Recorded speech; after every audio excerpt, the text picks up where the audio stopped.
տեսանք դեֆիլե է, դուրս են եկել պոդիում, Սերժ Սարգսյանը, Ռոբերտ Քոչյանը, Սամվել Կարապետյանը եւ փորձում են տենց ժյուրին նստած, եւ փորձում են ասեն ես ավելի ռուսամետ եմ։ Այ ես որ գամ ասում են, այս ենթակառուցվածքում օրինակ ճանապարհում կներառեմ քեզ Ռուսաստան։ Էնի ասում է ես քեզու Չինաստանին նա իմ պլանն ավելի լավն է։ Հասկանում եք, հայ ժողովրդի հետ խոսակցություն չկա իրանց խոսակցություններում, չկա։ Իրանք բան չունեն ասելու հայ ժողովրդին, մի հատ ընդհանուր լսեք։ Տեսեք,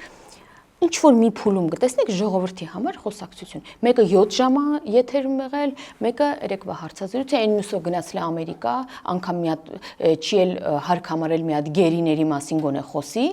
Բոլորը գնացել են, որպեսզի Ռուսաստանի աչքին ավելի ռուսամետ Երևան եւ վերջ ժողովրդի հետ կապված ոչինչ չկա։ Ասում անգամ գերիների թեման, որ այդքան շահարկում են, գնացել հասել են Ամերիկա եւ անգամ գերիների մասին բան չեն խոսել։ Որպես քաղբանտարկյալ հորողբորը ներկայացրել, հետա եկել։ Եվ արդեն այդտեղ իր ոչ քաղաքական, հա,